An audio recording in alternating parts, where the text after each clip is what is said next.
e hoje com um profissional da área contábil e tributária. Tiago Matiusi, seja muito bem-vindo. Bom dia, Ana. Obrigado.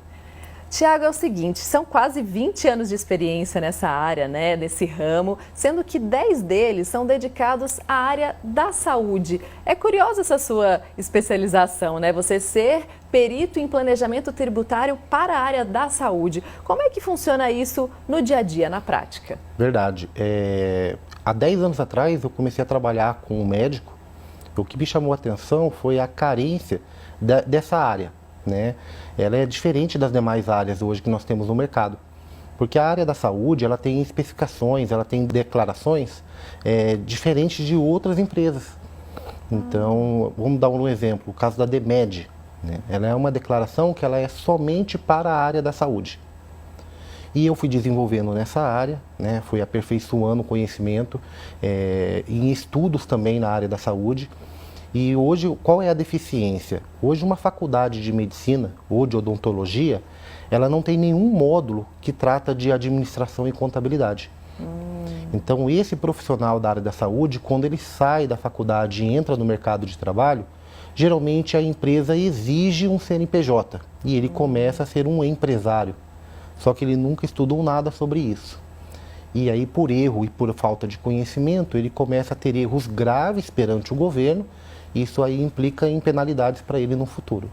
Você fala especificamente da área de saúde, mas a gente pode dizer que nem todo mundo tem mesmo esse conhecimento ou essa facilidade com a área contábil, né? E na área da saúde é ainda mais específico pelo que você disse, né? Exatamente. Que tipo de serviço, então, você presta para essa área? Hoje a área da saúde, ela exige um serviço um pouco mais dedicado. Né?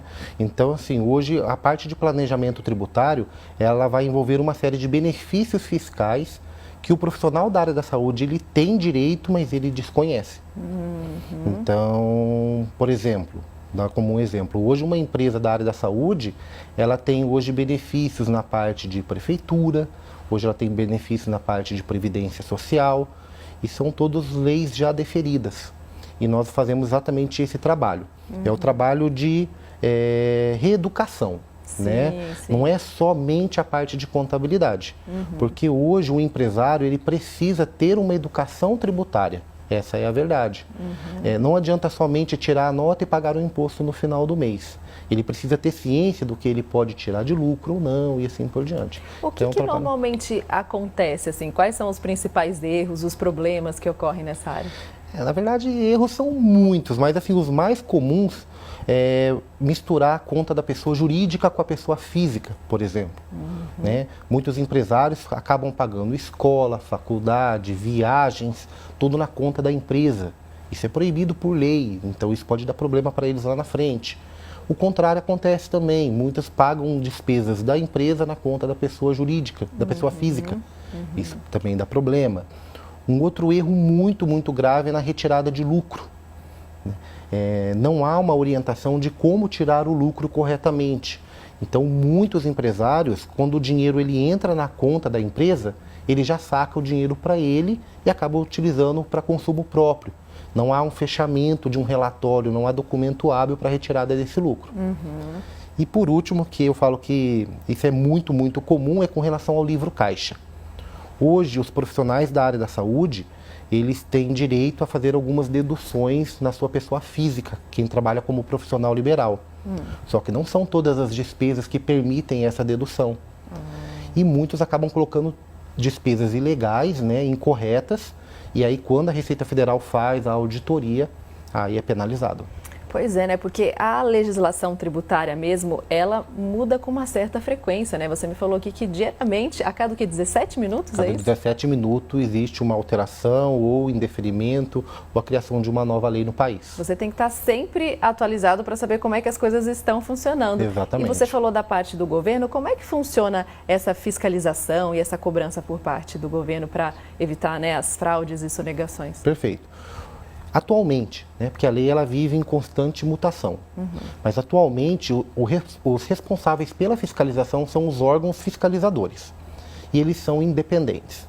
Então, a Receita Federal ela vai fiscalizar os impostos federais, A prefeitura vai fiscalizar o ISS e assim por diante. Na área da saúde, nós temos uma série de órgãos fiscalizadores.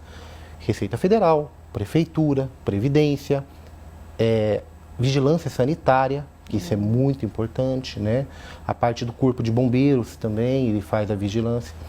E assim, o que tem que ser visto é que nós estamos numa era digital. Então, hoje o governo ele já tem ferramentas para poder fiscalizar as empresas, monitorar o movimento financeiro e operacional dessa empresa.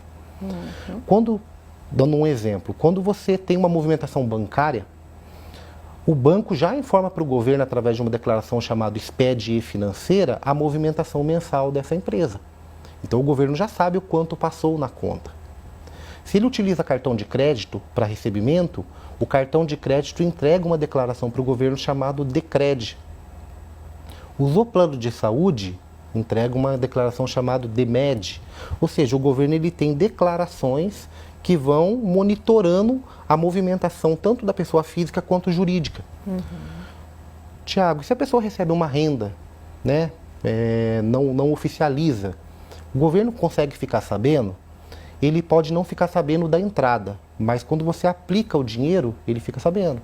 Comprou um carro, o Denatran já informa ao governo, ele tem poder de informar. Se você comprar qualquer imóvel hoje, o cartório envia uma declaração chamada DOI, Declaração de Operação Imobiliária. Ou seja, o governo ele consegue ter uma ferramenta ampla de já saber, essa empresa movimentou X mil reais no ano. Tem sempre alguém de olho. Exatamente. Então, assim, para que não haja sonegação ou evasão fiscal. E assim, existem também uma série de benefícios fiscais, não é? Assim, que muitas vezes também por falta de informação, a gente acaba não usando ou pagando impostos desnecessários, na verdade. Qual que, não sei se esse dado é verídico mesmo, mas diz que 90% das empresas brasileiras acabam pagando algo que não precisa. Então, qual que é a sua dica com relação a isso? Isso é uma verdade. Hoje, assim, a melhor estratégia para o empresário é o planejamento tributário. Por quê? Como eu disse, a lei no Brasil hoje, a legislação no Brasil, ela segue ramificações. Um exemplo prático para o empresário. Hoje, o empresário ele decide se ele, dependendo da empresa dele, da atividade dele, mas eu estou falando no caso da área da saúde, ok? O médico, o dentista, o psicólogo, o fono, ele pode decidir junto ao contador dele se ele vai ser simples nacional, lucro presumido ou lucro real. Ok? Então a decisão dele é parte dele. Só que essa decisão ela acarreta em consequências. Um exemplo. Hoje um portador de necessidade PNE. Se ele vai comprar um veículo e ele entra na concessionária, ele tem direito a comprar esse veículo com algumas isenções de impostos. Só que se ele não falar nada para a concessionária e nem entregar a documentação correta, ele vai comprar um veículo no valor cheio. A concessionária não tem como adivinhar que ele tem aquela documentação correta. Então, para a empresa funciona a mesma coisa. Ela tem que entrar com essa documentação, ela tem que entrar com esse pedido, mas o benefício é muito grande. Hoje, como um exemplo prático, uma clínica com 2 ou 3 médicos que faturem em torno de 70 mil reais por mês. Se ela estiver enquadrada num planejamento incorreto, errado, ela chega a jogar fora mais de 100 mil reais por ano, só de impostos pagos a maior. É muito dinheiro. Eu sou super a favor do pagamento do imposto, né? E sou totalmente contra a sonegação. Mas o planejamento tributário, ele faz com que o fluxo financeiro da empresa seja maior. Isso aumenta a contratação de funcionários, né? Aumenta emprego, a clínica pode comprar novos equipamentos, consegue pagar impostos em dia. Não, então, assim, isso facilita muito a vida do empresário. Muito, muito mesmo. Esse planejamento, né? Esse conhecimento nessa área. Exatamente. E o Thiago, gente, é palestrante também, né? Você ministra palestras tributárias para grandes empresas. E elas são voltadas só para contadores e advogados? Não, não. Não, né? Na verdade, sempre no mercado, quando se fala em tributos, as palestras são muito técnicas. Sim. Né? Então, geralmente, nesse tipo de palestra é focado a empresários que já trabalham nesse ramo específico, contadores e advogados. Você faz esse papel de decifrar as informações para todo mundo entender. Exatamente. Né? E foi assim que aconteceu. Na verdade, tudo começou como um bate-papo tributário. a ideia e foi criando o corpo, o pessoal foi achando interessante, porque eu tento trazer numa linguagem mais empresarial possível, mais popular possível, né? Se eu tiver que conversar com alguém da área técnica, eu vou conversar tecnicamente, mas para o empresário eu tento decifrar isso aí, como você disse. Sim. E o pessoal gostou bastante, então eu comecei com palestras na Austin BMW, aqui da nossa região, e foi ganhando corpo essas palestras. Depois o Cicobi Cred São Paulo gostou também desse tipo de evento e está sendo desenvolvido aqui na região um trabalho bem legal junto a médicos, dentistas, os profissionais da área da saúde. Que bacana. E só para a gente encerrar aqui o nosso papo, esse trabalho todo desenvolvido na área da saúde ganhou destaque nacional, viu, gente? Ele foi uma premiação, não é? Exatamente. Como é que foi esse recebimento? Exatamente. Esse trabalho ele foi ganhando um corpo aqui na região e chegou até a ABRAM, que é a Academia Brasileira de Honrarias ao Mérito, e que ela é um órgão que ela oficializa os profissionais que mais se destacaram no país. E eu concorri com empresários do Brasil todo e fiquei entre os 100 melhores empresários da área tributária.